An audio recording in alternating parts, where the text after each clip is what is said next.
I might get hijacked now, so I better go and clear anyway. So by the rest of them just arrived back from the shop.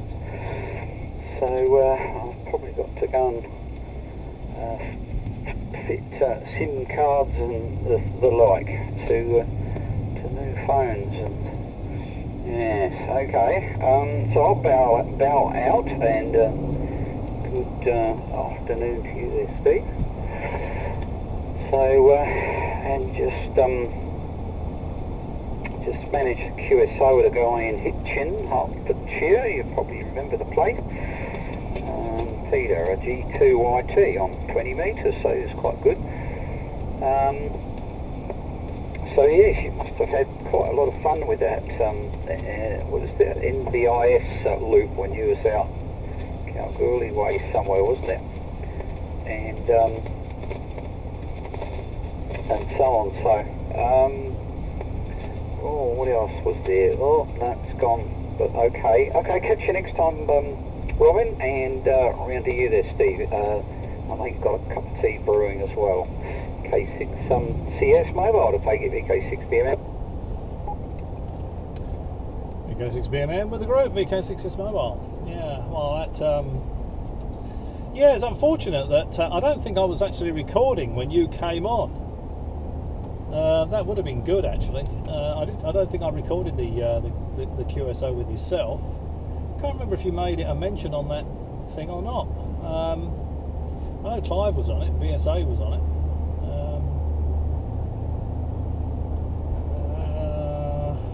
And there was a couple of others whose call signs escaped me at the minute. But I thought, crikey, that's Mel. And I remember saying to you, is that... I can't remember where you said you were now. Newcastle, that was it. And I said, are you in Newcastle, United Kingdom, or Newcastle, New South Wales? And you said, New South Wales. I remember the QSO, but yeah, I didn't have the camera running, which was a real blow actually, because it would have looked good, and you know, it wasn't pre-arranged or anything like that. It's just a lot of fun. And yeah, I do like to have a bit of a play, giving that antenna a tickle from time to time, about that way. And I reckon myself, you know, if you were having a QSO with a G2 two-letter call sign, did you say? G2YT. I reckon that was a pirate, Mel. G2YT would have to be about 120 years old. So that one might be worth checking out. That's probably someone pulling your leg. Anyway, cheers, Mel. If you're disappearing, I'll catch you around. And yes, I know what you mean, Robin. You're going to keep those red flags flying there, well, for as long as possible, anyway.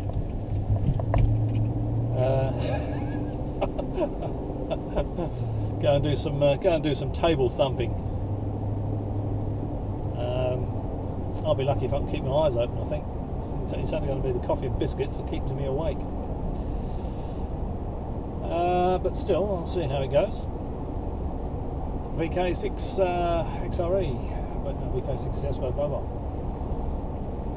Just a break. Yes, quite kosher, Steve. The old timers apparently, if you're the son or whatever of your father or your grandfather that had the old call, you're allowed to take it up for their break. Ah, okay. All right, Mel. Well, in that case, yeah, maybe. It certainly wouldn't be the original, would it? G2YT. I mean, that was probably issued personally by Marconi.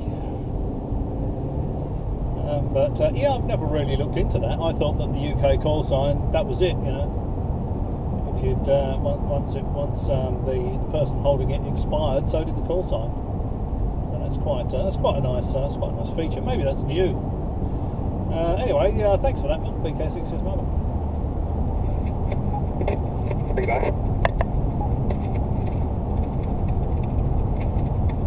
Yeah, Roger. Okay, catch you later there, Mel. No problems.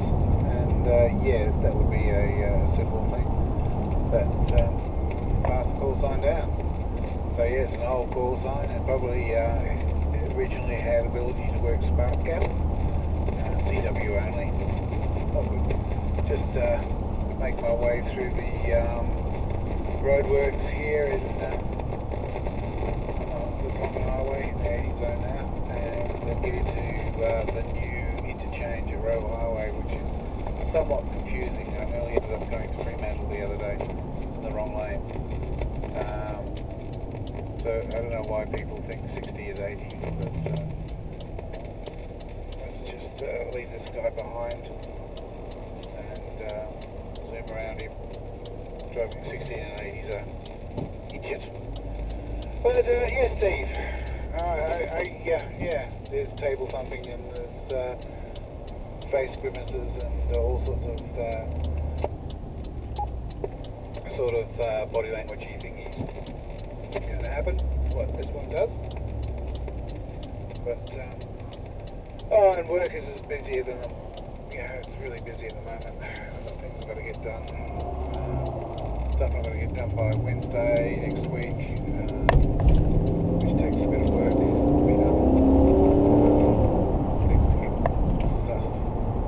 Anyway, am I in the right lane now? VK6, I don't think so. VK6, yes, VK6RAP. Hard to see from here, Robin. VK6CS Mobile. I'm sure you'll let me know on the next over. But, yeah, I drove over that yesterday. I've just been through the roadworks thing. But I drove over that. That's my car telling me it's unhappy. It needs to be fed.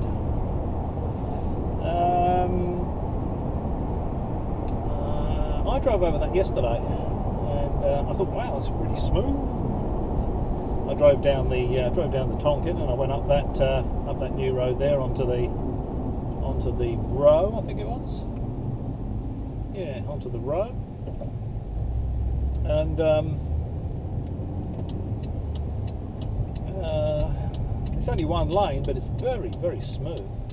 You know, it was so nice that I felt like just going around the block and driving over it again. I did have the GoPro going because I was driving one of our four-wheel drives that's got an intermittent problem with it, and you know, you take it in and they give you some BS, you know, and then you find out, well, they didn't actually see it do it, but they thought it was probably that, you know.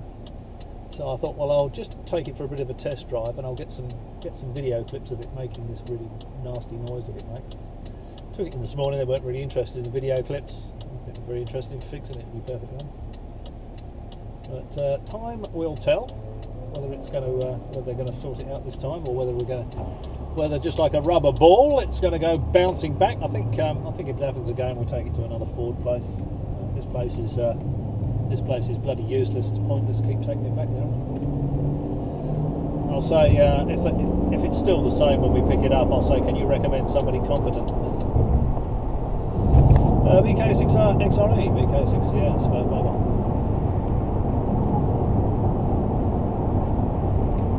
Roger. So they will get the full brunt of your sarcasm. They say. Yeah, that's coming up to our road now. It's just a lot of traffic, people cutting each other off left, right, and centre. You know, it's a bit of a gap. They'll change lanes and they won't go any further forward. Stop those people and turn off the highway. Actually getting to the highway. Might just get to the other sector of the drive. You're going there as well. So yeah, it's a mess here because of the tailback. People trying to turn right and finish the right-hand lane stuff off. Yeah. The knotty bit at the end here. And missed the traffic, so all cross traffic's now. Anyway, so I'm rambling a bit. Yeah. You and your meetings full of things. What is your meeting about, Steve? VK6CS, VK6RAP. Is it just a rah-rah group meeting?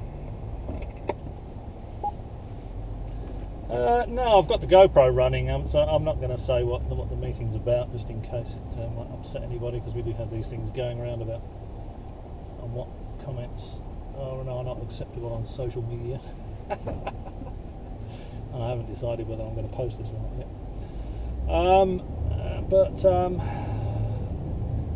No, it's well, yeah, I'll tell you about it if I see you around somewhere. It's nothing terribly exciting. They never are I just on changing the subject back to the cars, while I was at that place, I asked them about the new Mustang. You know, I was thinking of getting myself a new, treating myself to a Mustang for Christmas. I said, you got the price there of you got the prices for the new Mustangs? I said, oh yeah, we have. I said, I'm interested in the normally aspirated V8 automatic. I said, on the road, 63 grand. And I said, well, that's a bit pricier than I thought. It was going to be pitched, you know, about the same as an SS, about the same as an SSV. You know, it's supposed to be for us blue collar guys. And he said, yeah, well, the XR8's 58. You know, it's only a £5 grand premium on that, and that automatic XR8 is the same price as the SSV automatic. I thought, is it? I'll have to look at that. It sounded a bit pricey to me. But he said, oh, they're all pre-sold. He said, all the ones we can get hold of are pre-sold. He said, if you told me today you wanted me to order you one, you wouldn't get it until next August. And I said, well, I wouldn't order one on spec. You know, I wouldn't consider spending that kind of money without driving it first. You know, I need to smell it, feel it. You know. So there's absolutely no way I'd order one just from from the brochure. It's just nuts, isn't it? So well, plenty of people are doing that apparently. So I said, are you getting any demonstrators in? And he said, well, we're going to get the 2 litre EcoBoost in. I said, well, that's not really going to, you know, that's not going to be the one I'm interested in. You know, it's not going to go the same. You know, it's not much about it. It might look similar, but that will be where the similarity ends. And he said,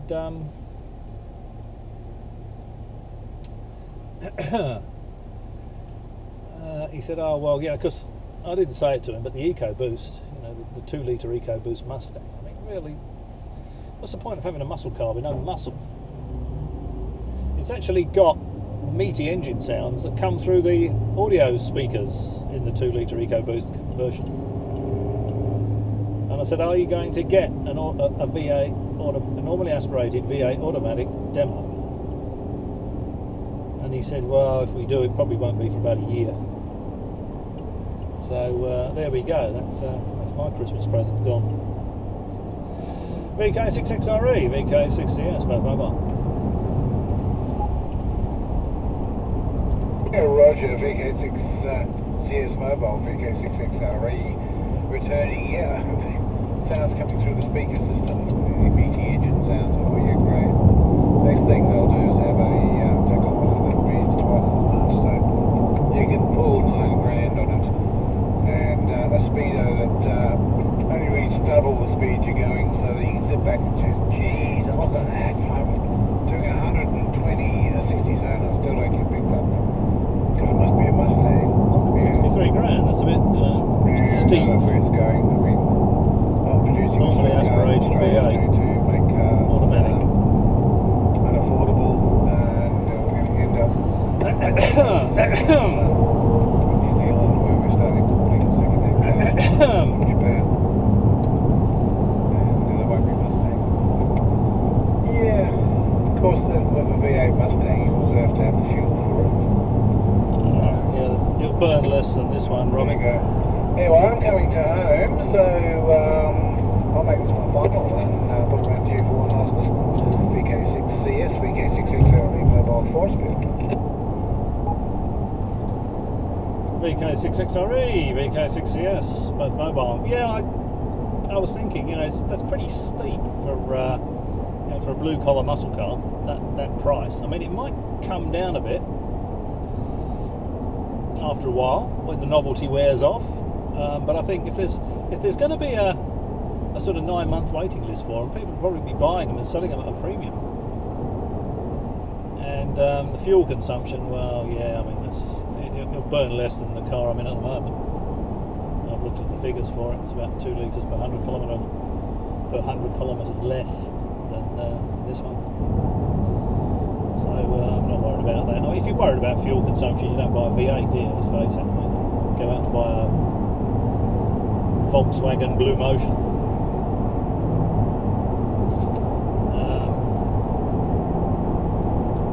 But I thought you were going to say that if I'm going to get one of those, I need to get a PI license, you know.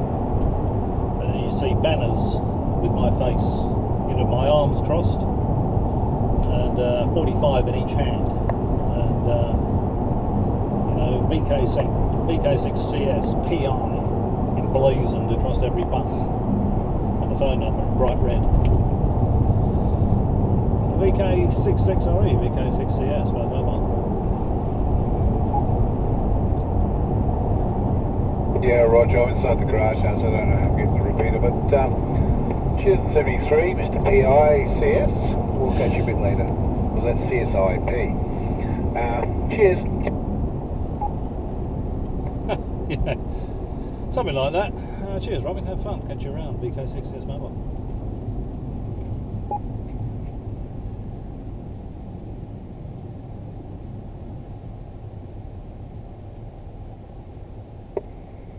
VK6CS mobile, VK6NJW. Yeah. Good afternoon, Steve. What vehicle are you talking about, mate? Over?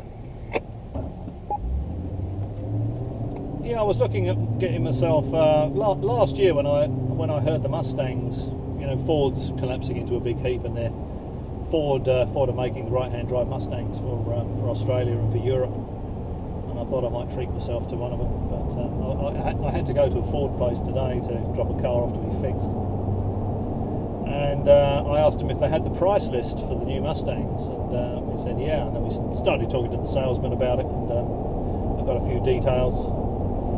So yeah, the one I was interested in, I say was, because if I can't get one till next August and they're 63 grand,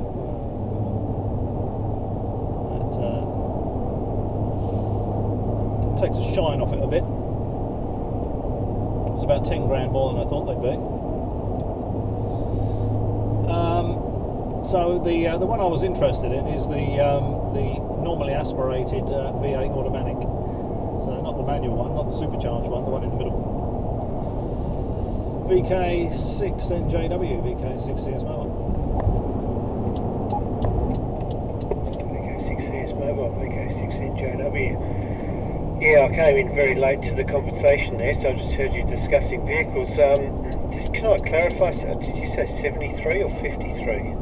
I may have misheard you. Talk about the Mustang. Yes, I can't picture the new model. The only one I can picture is those Mustangs that have a cult following from the early 70s. Very boxy looking vehicles, a bit like the Corvette. Yes, but that Mustang, I know they had a two-door one, which is very, very popular. You see a few around here. Yeah. So that typical, well, Holden did a few, you know, that HQ sort of very boxy, squared off vehicle, but just clarify the price. And, yeah, I'm surprised they make a manual over there. All their vehicles are auto, but I guess for the aficionados who want a manual box, they still pump them out. And furthermore, where's it screwed together? Down in Mexico, I wonder. VK6CS mobile, VK6NJW. Well, it doesn't say free sombrero with every Mustang. Yeah, I've got no idea where they're made, but if you Google 2015 Mustang, there's plenty of images of it on the net, James. It's a two-door coupe, hard top, and the one I was looking at today was a Shelby edition, which was way out of my price range. But that one was a manual box. You know, the people that like to drive, you know, if you really like the driving experience, if you enjoy that, you need a manual. You can't do it with an automatic. I mean, this car I've got here, I can drive it in manual mode, but it's still not the same. You know, with no clutch, it's not the same. And I have driven manual cars from time to time. I haven't done it for a long time, but it's just you just feel part of it, you know. And when you drive it, you're going in and out of traffic and stuff like that. You can select the gear you want and all this sort of thing. You don't have to worry about getting the revs right so that the car picks the right gear for you. But I thought I'd get the automatic one simply because it's just so convenient. You know, you just press the accelerator and it goes along and you can chat on the radio. Don't have to keep going up and down through the cog box. It would be great fun, I reckon, for about a week, and then I'd be wishing I bought the automatic, because I'm glad I've got the the vehicle that I've got now. But what I did was, when I got this, I went and asked if they had, the precise model as a demonstrator, and they said yeah. So I took it for a spin and said, yeah, I'll have one of those. But yeah, I thought it would probably be about 53 grand, just for clarification, which is sort of where the Australian V8s sit, isn't it? Sort of mid-50s. And yeah, I was a bit taken aback when he said 63,000. I thought, it's on the road, on-road costs and all that sort of stuff. But the trouble is, they're not going to be available cheaper than that, because it's going to be, because they're all pre-sold. You probably missed the bit where I said that he told me they're all, I know he's a salesman, but he said they're all pre-sold. All the ones that they can get hold of, they're all pre-sold. And he said if I'd ordered one today, he wouldn't be able to deliver it to me until next August.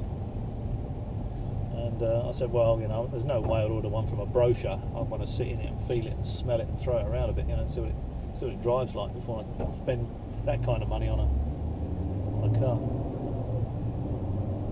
In fact, I wouldn't spend 5 grand on a car without taking it for a drive. VK6JW, VK6S Mobile. VK6CS Mobile, VK6NJW. Oh, you got me intrigued now. Yeah, so it's 63. So I was a bit horrified when, but it's still a lot of money. 63 grand. I think you get the top of the range SS Commodore that's coming out. That should be a cult collector's item early next year before they fold. That's probably what they'd cost as well. Yeah, I don't know about American cars though. I've always been a bit wary. I did have one once and it was shocking. The Americans they do make very good engines, but the body is well, the body on the one I had, everything went wrong. They probably are made in Mexico. I don't think they make vehicles in Detroit anymore. Yeah, well, I've got a manual that, well, it's a 20-year-old ute, and I don't get much of a driving experience out of that, working through the gear mesh. So, well, I guess in the sports car it's a different kettle of fish. Yeah, I know you can't do donuts and spin the wheels these days either with the autos, if that's what you're into. I think that's probably enough.